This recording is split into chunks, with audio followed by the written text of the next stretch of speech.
We all want to be smarter with our money, but what's the best way to get started? It's the question we all want answers to. Bank of America market executive Lina Evans is here with some simple changes to save money on your everyday expenses and end the year with more savings than what you started. That's right. This is my New Year's resolution. So I've been looking at all the ways to save money, but it really comes down to some of the simple things.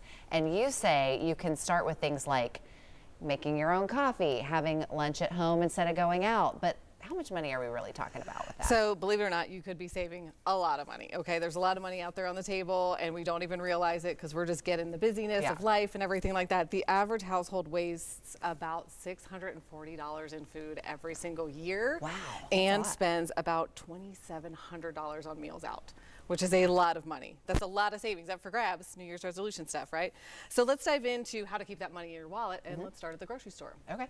So first things first, you don't want to look at the overall price. You want to look at the unit, price per unit, right? That's really going to give you the best idea of how much something actually costs, right? Also, sales and discounts are great, but you really need to be strategic. Often stores will offer incentives for items that people don't actually normally buy. That's me. That's me. Yeah, you think you need it. Yeah. Make sure that you're not buying things you don't need simply because they're on sale.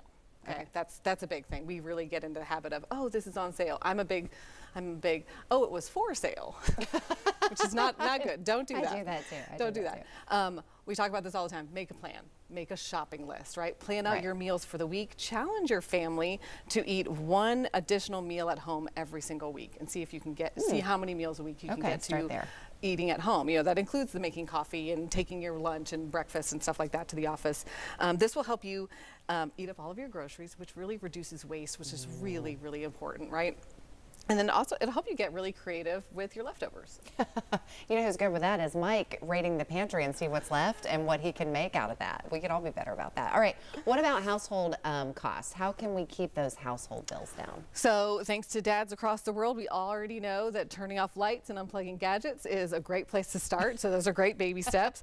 But many people may not know that a lot of utility companies charge more during peak hours when more people are using electricity. So doing your dishes and your laundry in the middle of the day can actually be a bit more expensive than doing things like that late at night.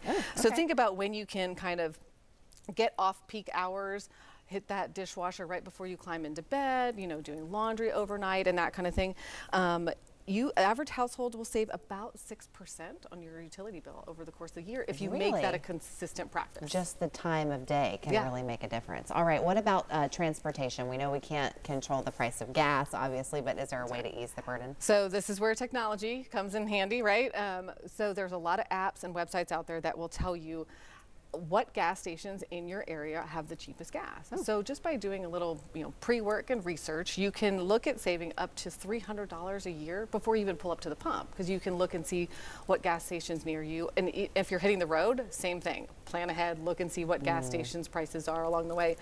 Also, when you're hitting the road, planning ahead for activities will help you prevent spontaneous meals out, planning ahead and all that kind of stuff. And honestly, that can end up being up to, if you save $40 a month on spontaneous meals, that's $480 over the course of a year, which is a lot. It's a lot. So we are not anti-fun, okay? We are not anti-spontaneous fun. We love fun. We're all about the fun. But it really does pay to take time to figure out where you're spending money and where you are willing to cut back. Do a little bit of planning. That's right. Always about the plan. It sure is. Lina, thank you so much. All right, we have to take a quick break. We'll be right back after this.